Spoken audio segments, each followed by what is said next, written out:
दोस्तों, जय मसीह। आप सभी का प्रभु यीशु मसीह के नाम में बहुत बहुत स्वागत है फिर एक और बार 5 minutes Bible study with pastor Daniel Raj के इस प्रोग्राम में। दोस्तों, आज का विषय, आज का टॉपिक अभी जो आप सुनने जा रहे हैं बहुत डिफरेंट है। अलग तरीके से आपके बीच में रखूंगा।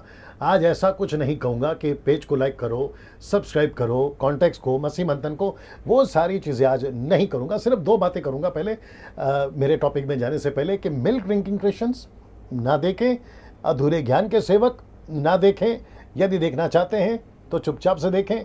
ऐसा कोई कमेंट्स ना करें जिससे अविश्वासियों को, क्योंकि वो मेरा वीडियो देखते हैं, मेरे कई मित्र देखते हैं, उनको ठोकर ना लगे और वो कुछ मसीहत को अलग समझ बैठे। तो उसकी वजह से मैं ये कह रहा हूँ ना। दोस्तों, आज का जो टॉपिक मैं आपके बीच में अभी रखने जा रहा हूँ ये बहुत डिफरेंट है, सीखने लायक है।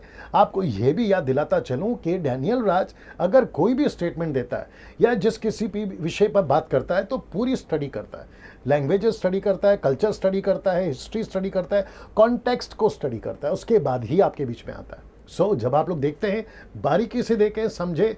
यदि आपको ठीक लगा कि यस डैनियल भाई इस विषय पे आपने बहुत अलग अच्छी बात करी है, हमें बड़ा अच्छा लगा है और आप सही बता रहे हैं, तो आप जितना हो सके शेयर करें, व्हाट्सएप पे, फेसबुक पे, यूट्यूब पे, जैसे चाहें वैसे शेयर करें, ताकि ये जो शिक्षा मैं दे रहा हूँ ये लोगों तक पहुँचे। साथ ही साथ 71,000 प्लस मेरे जो सब्सक्राइबर्स हैं, मेरी रिस्पॉन्सिबिलिटी है कि मैं उन तक जो है सही शिक्षा पहुँचा सकूँ। मैं उसी दायित्व को, उसी रिस्पॉन्सिबिलिटी को समझते हुए आपके बीच में इन दिनों में प्रचार कर रहा हूँ। लॉकडाउन का मैं पूरा फ़ायदा उठा रहा हूँ क्योंकि आप लोग सब घर पर बैठे हैं तो बहुत सारी चीज़ें सीख सकते हैं। तो जितना वक्त हमारे पास में है, आइए सीखते चले जाए और प्रभु के राज्य में मजबूत हो जाए, रूटेड हो जाए, सही शिक्षा के साथ में, खरी शिक्षा के साथ में यीशु मसीह में आगे बढ़े। चलिए दोस्तों, आज का विषय रखने जा रहा हूँ। आज का विषय है यह, जी, आज का विषय है यह, जिसको आप लोग अभी पढ़ रहे हैं, पौलुस की चेतावनी। जी दोस्तों, आपने ठीक सुना, लिखा है पौलुस की चेतावनी। आप इसको इंग्लिश में बोल सकते हैं वार्निंग। तो पौलुस यहाँ पे किस क्षेत्र में चेतावनी दे रहा है या किस क्षेत्र में वो बात करने की, वार्निंग देने की बात कर रहा है, तो किसके प्रति चेतावनी? आइए देखते हैं किसके प्रति चेतावनी। तो सबसे पहले इंग्लिश में आप लोग देख लीजिएगा, ignorant of Holi spirit gifts. मैं रिपीट करता हूं, ignorant of Holi spirit gifts. इसको हिंदी में देखते हैं, पवित्र आत्मा के वरदानों के प्रति अनजान। ये जो शब्द है ना, अनजान, जिसको मैंने आपके बीच में इंग्लिश में रखा, जिसको कहते हैं इग्नोरेंट। तो पौलुस कहता है अपनी चेतावनी में, पौलुस कहता है अपनी चेतावनी में किसके प्रति? दानों के प्रति। किसके दानों के प्रति? पवित्र आत्मा के दानों के प्रति। तो दोस्तों, आज जो अभी सीखेंगे हम या आप सीखेंगे, और जो भविष्य में जिसको भी, जो भी इसको देखेगा, वो ये सीखेगा कि पवित्र आत्मा के वरदानों के प्रति अनजान नहीं रहना है। आप पेंटिकॉस्टल हैं, आपको बोल रहा हूँ, कैरिस्मेटिक हो, आपको बोल रहा हूँ, आप main line, side line, up line, down line, आप इंडिपेंडेंट मिनिस्ट्री, आप जो भी डिनोमिनेशन के सर, मैं आप सभी को बोल रहा हूँ कि पवित्र आत्मा के वरदानों के प्रति आपको अनजान नहीं रहना है। किसी भी दान को या किसी भी दान को नकल नहीं करना है। आपको किसी भी प्रकार के मनुष्य को इमिटेट नहीं करना है। आपको किसी की कॉपी नहीं करना है, वो चाहे अफ्रीका का हो, अमेरिका का हो, यूरोप का हो या जापानीज कंट्री का हो, किसी को भी आपको नकल नहीं करना है। आपको वचन का सहारा लेना है और वरदानों के प्रति आपको अनजान नहीं रहना। दोस्तों, इसको देख लीजिए, जिस वचन की मैं अभी चर्चा करूंगा, उस वचन के अंदर जैसे आप ये पढ़ रहे हैं, यहां लिखा है कि 2 प्रकार की आत्मा कुरिन्थियों की कलीसिया में कार्य करती हुई दिखती है। मैं रिपीट करता हूं कि यहां 2 प्रकार की आत्मा, वो देख रहे हैं आप, कलीसिया में कार्य करती हुई दिखती है ना। आइए देखते हैं कौन सी आत्मा। एक है पवित्र आत्मा और दूसरी है गूंगी मूर्ति की आत्मा। मैं जैसे ही वचन आपके बीच में रखूंगा आप समझ जाओगे, लेकिन फिलहाल इसको देख लीजिए। वापस आता हूं, एक है पवित्र आत्मा और दूसरी है गूंगी मूर्ति की आत्मा। जैसे कि कुरिन्थियों की कलीसिया, आप कुछ इस तरीके से अभी वो दिखता है, उन दिनों में ऐसा नहीं था। लेकिन उन दिनों की कलीसिया, जो कि मेरे पास में जो मुझे मिला है, आपको मैं समझा सकूं कि उन दिनों में ऐसी कलीसियाएं जो अन्य जाति ज़्यादा थी, क्योंकि कोरिन्थियों की कलीसिया, जिसको कहते हैं, जो कि रोम में, ग्रीस उसका कैपिटल है, वहां पर जिसको हम देखते हैं कोरिन्थियों की कलीसिया, द सिटी ऑफ कोरिन्थ, उसके अंदर जो कि पूरी दुनिया के बिजनेस करने वाले यहां पाए जाते थे या आते थे। और यहां पे एक दान बहुत जोरों से काम करता था, और वो दान था अन्य भाषा का।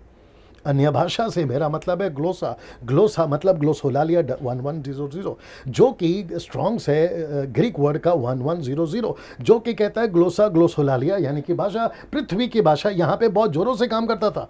और इसी दान को लेकर या और भी कई दानों को लेकर पौलुस जो है हमें चेतावनी दे रहा है। पौलुस जो है हमें चेतावनी दे रहा है, और वो कहता है कि मैं तुम्हें चेतावनी देता हूं कि तुम परमेश्वर के दानों के प्रति अनजान मत रहो। और फिर साथ ही साथ कलीसिया में दो प्रकार का दान था, एक था परमेश्वर का आत्मा का और दूसरा था गूंगी मूर्ति की आत्मा का। और इसीलिए मैं आपके बीच में रख रहा हूं कि यहां पे जब अन्य जाति उद्धार पाते थे, जब यीशु को पाते थे अन्य जाति, तो वो जिसकी आराधना करते थे, वो जो मूर्तियों की आराधना करते थे, दुष्ट आत्माओं की आराधना करते थे, उसी के साथ में उसी के दान को ना परखते हुए, आज तो खैर हम लोग काफी लोग जान गए कौन सही है कौन गलत है, क्या सही है और क्या गलत है, ये सारी बातों को। लेकिन उन दिनों में पूरी बाइबल नहीं थी, याद रखिए, पूरी बाइबल नहीं थी। पौलुस लेटर लिख रहा था, पौलुस चेतावनियां दे रहा था, वो इनिशियल डेज था, शुरुआत के दिनों में था, तो गड़बड़ियां वहां बहुत थी, जो कि पहला कुरिन्थियों 14 अध्याय में हम लोग देखते हैं।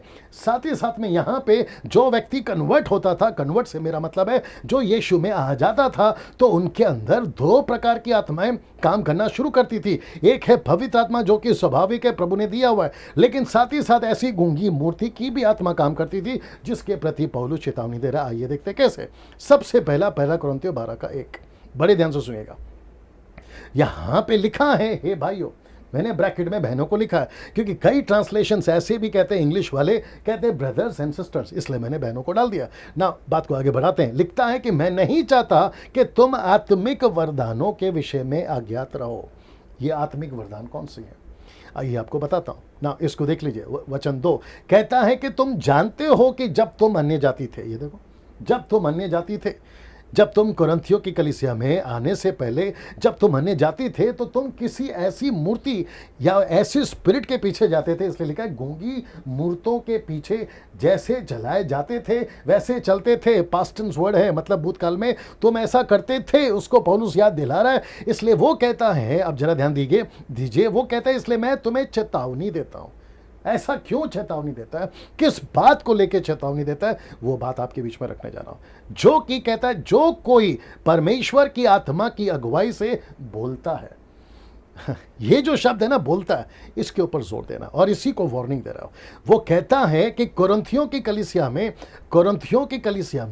एक ऐसी भाषा बड़ी जोरों से चलती थी, जो कि अन्य जातियों को सुसमाचार सुनाने में बहुत इस्तेमाल होती थी, और वो है अन्य भाषा, जिसको मैं कहूंगा 1100 ग्लोसोलालिया या ग्लोसा। लेकिन आज जो चल रही है जिब्रिश, उसको तो मैं प्रचार कर चुका हूं, भविष्य में भी करता रहूंगा, लेकिन उसका एक पहलू आज आपके बीच में रख रहा हूं, और वो ज्यादा जोर देता है इसके ऊपर, बोलने पे। ये देख रहे हैं, बोलने पे। तो पौलुस कहता है कि तुम कलीसिया में आते तो हो, लेकिन ऐसी भाषा बात करते हो, ऐसी बोली बोलते हो जिसको हम नहीं समझते। फिर पौलुस कहता है कि मैं लेटर लिखकर तुम सबको समझाना चाहता हूं कि जो कोई परमेश्वर की आत्मा की अगुवाई से बोलता है, वो नहीं कहता, देखो, वह नहीं कहता कि यीशु श्रापित है। तो इसका मतलब क्या है, वहां ऐसी भाषा चलती थी जो परमेश्वर की अगुवाई से नहीं होती थी, वो दुष्ट आत्माओं की अगुवाई से होती थी, और वो यीशु को श्रापित बुलवाती थी। Can you believe this? आप सोच भी सकते हैं, ऐसी स्पिरिट वहां काम करती थी, और वही स्पिरिट आज भी कलीसियाओं में काम करती है, जिसको बार बार पौलुस कहता है सावधान सावधान सावधान। यीशु भी अपनी पत्री में बोल चुका है सावधान सावधान सावधान। और कम से कम 6-7 साल से तो डैनियल राज भी कलीसियाओं को चेतावनी दे रहा है, अपने संदेश के माध्यम से, वो फेसबुक के माध्यम से, यूट्यूब के माध्यम से, व्हाट्सएप के माध्यम से, कन्वेंशन के माध्यम से, क्रूसेड के माध्यम से। आपको भी कह रहा हूं कि ऐसी कोई स्पिरिट काम कर रही है आज भी कलीसियाओं में, जो यीशु को श्रापित बुलवा रही है। ये शब्द को पकड़ो, बोलता, और ये शब्द को पकड़ो, श्रापित यीशु। ऐसा एक स्पिरिट, जो कि ये देख लीजिए आप, ना कोई पवित्र आत्मा के बिना ये कह सकता है कि यीशु प्रभु है। तो इसका मतलब है कि पवित्र आत्मा और परमेश्वर की आत्मा हालांकि एक ही है, वो नहीं कहेंगे कभी भी कि यीशु श्रापित है। लेकिन ऐसी एक आत्मा है ऐसी एक आत्मा है जिसको मैं आपको अभी बता चुका हूं, गूंगी मूर्ति की आत्मा, गूंगी मूर्ति की आत्मा। तो ऐसी एक आत्मा है जो कुरिन्थियों की कलीसिया में यीशु को श्रापित बुलवाती थी, और कलीसिया के लोग बड़े जोश के साथ, बेचारे अनजान होकर, नहीं समझते थे, ऐसे स्पिरिट में आकर सोचते थे कि ये भी दान है। इसलिए पौलुस कहता है कि दानों के प्रति अनजान मत रहो, इसलिए तो लिखा है ना, दानों के प्रति अनजान मत रहो। ऐसा क्यों कहता है? तो दुष्ट आत्माएं फंसा दे रही हैं। जैसे आपको याद होगा कि मूसा ने लकड़ी फेंका, सांप बन गया, जादूगर ने भी लकड़ी फेंका, सांप बन गया। मूसा ने लाल नदी को, नील नदी को लाल किया तो वो लहू बन गया, और जादूगर ने भी लकड़ी मारा तो वो भी लाल बन गया। तो नकल तो चल ही रही है ना, ओल्ड टेस्टमेंट हो, न्यू टेस्टमेंट हो, नकल तो चल रही है। जब यीशु चमत्कार करते तो क्या कहते थे शास्त्री फरीसी? ये इब्लीस जो है ना, बाल जबूल, ये उसकी मदद से दुष्ट आत्मा निकालता है, ये उसकी मदद से चमत्कार करता है। यीशु ने खूब डांट लगाई कि तुमको नहीं पता है कि तुम क्या बोल रहे हो, तुम पवित्र आत्मा के विरोध में कोई भी निंदा मत करो, नहीं तो तुम्हें माफी नहीं है। ये बात को हम लोग देख चुके हैं पहले वीडियो में। नाउ इसका मतलब है कि कुरिन्थियों की कलीसिया किसके प्रति अनजान थी? दानों के प्रति। आज भी 90% पेंटिकॉस्टल कैरिस्मेटिक और इंडिपेंडेंट मिनिस्ट्री पता नहीं कहां से सीख के आ जाते हैं, और वे भी अनजान है। इसलिए पौलुस क्या दे रहा है? चेतावनी दे रहा है। मैंने ये टाइटल इसलिए रखा है दोस्तों, मैंने ये टाइटल इसलिए रखा है, चेतावनी। मेरी आशा है, मेरी प्रार्थना है कि प्रभु इस वचन से, इस प्रचार से, इस वीडियो के माध्यम से आप सभी को एक सही रास्ता दिखाए। जो बिगड़ गए हैं, जो गलत शिक्षाओं पे चल रहे हैं, ऐसी बोली बोल रहे हैं जो कभी नहीं बोलना चाहिए, परमेश्वर के बाइबल के अंदर नहीं है, 90% लोग इसमें घुस गए हैं। ऐसों को परमेश्वर अक्ल दे, बुद्धि दे, और वो वहां से बाहर निकल सके। मैं वापस आता हूं कि पवित्र आत्मा और यीशु की आत्मा, परमेश्वर की आत्मा यीशु को श्रापित कभी नहीं बुलवाएगी। इसलिए वो कहता है, चेतावनी देता है, यीशु को कभी श्रापित नहीं बुलवाएगी। तो इसका मतलब है कि कोई तो ऐसी आत्मा है जो गलत बुलवा रही है। मैं रिपीट करता हूं, ऐसी कोई तो आत्मा है जो उनसे गलत बुलवा रही है ना। वक्त को ध्यान में रखते हुए मैं आगे बढ़ना चाहूंगा। ये इसको देख लीजिए। अब यहां से आपको समझना होगा इन 3 वचनों के अनुसार। कौन सा वचन है? पहला कुरिन्थियों 12 का 4, 5, 6। ये 3 वचन आइए देखते हैं हमें क्या बता रहा है। पहला देख लीजिए, पौलुस मूर्ति और त्रिएक परमेश्वर को अलग अलग कर रहा है। वो कह रहा है कि कलीसिया, तुमको समझना होगा कि त्रिएक परमेश्वर कौन है, और साथ ही साथ वो कलीसिया को कह रहा है कि तुम्हें समझना होगा कि मूर्ति, गूंगी मूर्ति कौन है। इसका मतलब है कि तभी कुरिन्थी की कलीसिया में कलीसिया के जो मेंबर्स थे, सिस्टर्स एंड ब्रदर्स जो भी थे, वो कंफ्यूज हो गए थे कि कौन सी आत्मा उनको लीड कर रही है, कौन सी आत्मा लीड करे। बड़ा बारीकी सा फर्क होता है दोस्तों। आज भी दुष्ट आत्मा बहुत चालाक है, लूसीफर बड़ा चालाक है, बड़ा गड़बड़ कर रहा है, और इसी के चलते लोग डिसन नहीं कर पा रहे, परख नहीं पा रहे। और जब हम जैसे लोग प्रचार करते हैं तो कहते हैं कि दोष मत लगाओ, कहते हैं कि आप आलोचना कर रहे हैं, जजमेंटल हो गए। अब उनको कौन समझाए? इसलिए मैं पहले ही कह चुका हूं कि 2 तरह के लोग मेरे वीडियोस को आजकल ना देखे, मिल्क ड्रिंकिंग क्रिश्चियंस और अधूरे ज्ञान के सेवक। मेरे वीडियोस को ना देखे तो मैं बता चुका हूं। अगर देखते हैं तो चुपचाप से देखे, बिना कोई कमेंट्स करे ना। मूर्ति पूजा को, यानी कि मूर्ति जो आत्मा है गूंगी मूर्ति की, उसको और त्रिएक परमेश्वर को इन 3 वचनों में अलग कर रहा है। आइए देखते हैं कैसे। सबसे पहले वचन 4 लिखता है कि वरदान तो कई प्रकार के हैं, परंतु आत्मा एक ही है। वरदान कई प्रकार के हैं, लेकिन आत्मा, इसका मतलब क्या मालूम है? यह है पवित्र आत्मा जो परमेश्वर का दान देती है। पवित्र आत्मा उनके बीच में कार्य करती है। पौलुस कहता है, तुम कौन से दान में काम करते हो इससे कोई इंपॉर्टेंट नहीं है, लेकिन वो पवित्र आत्मा की ओर से आना चाहिए। इसलिए कहता है कि दान तो कई प्रकार के हैं, परंतु आत्मा एक ही है। तो जो तुमको दान मिला है वो कहां से मिला है? क्या पवित्र आत्मा से मिला है? इसको इंडिकेट कर रहा है। दूसरा वचन 5 कहता है, सेवा भी कई प्रकार के हैं, परंतु प्रभु एक ही है। उसका बोलने का मतलब क्या मालूम है? तुम सेवा कर रहे हो, अच्छी बात है, लेकिन तुमको सेवा दी किसने? वो प्रभु ने दी। अगर प्रभु ने दी है तो प्रेज गॉड। तुम कौन से दान में काम कर रहे हो वो ठीक है, लेकिन दान किसने दी? क्या पवित्र आत्मा ने? इसलिए कहता है एक ही पवित्र आत्मा है। पौलुस कहता है दूसरा कुरिन्थियों उसका 11वां अध्याय, अगर वचन 4-5 पढ़ोगे, वहां कहता है कि 2 यीशु हो गए, 2 आत्मा हो गई, और 2 सुसमाचार हो गए। ऐसा कहता है। मेरे पास वक्त नहीं है, नहीं तो मैं डाल चुका होता है यहाँ पर, लेकिन आप लोग पढ़ लीजिएगा घर के अंदर, ठीक है ना। तो वो कहता है कि तुम दान में तो काम कर रहे हो, लेकिन ये दान किसने दिया? क्या वही एक आत्मा ने दिया? यानी कि पवित्र आत्मा ने। कौन सी आत्मा में चल रहे हो? तुम सेवा तो कर रहे हो, लेकिन वो सेवा किसने दिया? क्या उसी एक प्रभु ने दिया, जिसको कहता है वो एक प्रभु है। फिर वो तीसरा आता है, यानी कि परमेश्वर पिता कहता है कि प्रभावशाली कार्य कई प्रकार के, परंतु परमेश्वर एक ही है जो सब में हर प्रकार का प्रभाव उत्पन्न करता है। तो यहां पे तीनों भी दिखते हैं, आत्मा, यीशु, परमेश्वर। ये है त्रिएक परमेश्वर। अब जो ओनली जीसस वाले, वन गॉड वाले, ये बहस कर सकते हैं कि डैनियल भाई एक ही परमेश्वर है, तीन नहीं है। तो फिर यहाँ देख लो, तीनों है। ये है आत्मा, ये है यीशु, और ये है परमेश्वर पिता। ना मैं उस सब्जेक्ट में नहीं जाऊंगा, आपको समझाने के लिए कि यहाँ पर पौलुस ने तीनों को अलग किया है और मूर्ति पूजा से अलग किया है। त्रिएक परमेश्वर अलग, मूर्ति अलग, ये सेवा अलग, ये सेवा अलग, ये आत्मा अलग, ये आत्मा अलग, इसके दान अलग, इसके दान अलग। कॉन्टेक्स्ट ये है। क्या कभी आपने सोचा, क्या कभी आपने सोचा आप कौन सी आत्मा में लीड हो रहे हैं? अफ्रीकन्स, आपसे बात कर रहा हूँ, अमेरिकन्स, आपसे बात कर रहा हूँ, जापानीज वालों, आपसे बात कर रहा हूँ, Indians, preachers, charismatic, modern churches, worshippers. आजकल तो अपोस्तल कोई भी बन रहा है, अपने आप को अपोस्तल घोषित कर रहे हैं, अपने आप को प्रॉफिट घोषित कर रहे हैं, अपने आप को रेवरेंड, बिशप तक बना लिया। मैं 26 साल से यहाँ पे बैठा हूँ, मेरे सामने जो अभी बच्चे टाइप के आए हैं, वो अपना टाइटल रेवरेंड लगा के घूम रहे, हंसी आती है, कहते मैं रेवरेंड हूँ। अब मुझे नहीं पता कौन सी आत्मा में वो चल रहे हैं। एनीवे, न्याय के दिन तो सबसे मुलाकात होगी और तब दूध का दूध और पानी का पानी हो ही जाएगा। लेकिन यहाँ पे ऐसा क्या है जो पौलुस चेतावनी दे रहा है? मूर्ति की आत्मा को अलग, त्रिएक परमेश्वर की आत्मा को अलग। मैं वापस कहता हूं कि अगर परमेश्वर की आत्मा में है तो ऐसा कुछ नहीं बुलवाएगा, ऐसी कोई भाषा नहीं बुलवाएगी जिससे यीशु को श्रापित कहा जाए।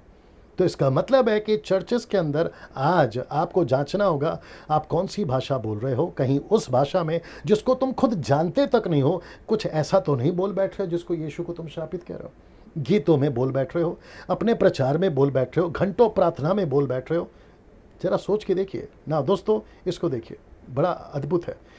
ये रहा किंतु, मैं आपको ये 3 वचन पढ़वा चुका हूं, लेकिन ये जो शब्द है ना किंतु, इसको ध्यान दीजिएगा।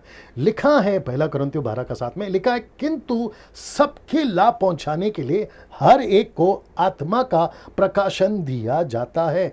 तो इसका मतलब है कि किंतु, ये जो शब्द है ना, ये समझना होगा, किंतु सबके लाभ पहुंचाने के लिए। तो इसका मतलब है ऐसा कोई दान आपको नहीं मिलता जो आपको व्यक्तिगत मिला हो, या आपके व्यक्तिगत के लिए, जो कि आजकल बहुत चल रहा है मार्केट में, क्रिश्चियन मार्केट में, कि आपका पर्सनल लैंग्वेज है या आपका पर्सनल भाषा है, आप डायरेक्ट बात करते हो। तो इस वचन के अनुसार मैंने जो अभी आपको पढ़वाया, सबके लाभ पहुंचाने के लिए परमेश्वर अपना दान आपको देता है, सबके लाभ पहुंचाने के लिए, आपके लिए नहीं। तो ऐसा एक भी दान, ओपन चैलेंज है मेरा आप सभी को, अगर किसी को बहस करना है वो कर सकता है। मेरा ओपन चैलेंज है, एक भी गिफ्ट पवित्र आत्मा का लिखित में कहीं लिखा हो कि यह आपका पर्सनल गिफ्ट है, यह आपका पर्सनल दान है, ऐसा लिखित में निकाल के बताइए। डैनियल राज यूट्यूब पे प्रचार करना बंद कर देगा। ये आपको ओपन चैलेंज है। इस बात के साथ में मैं समाप्त कर रहा हूं दोस्तों। अगले वीडियो के साथ में फिर मुलाकात होगी, तब तक प्रभु आपको आशीष दे। जय मसीह।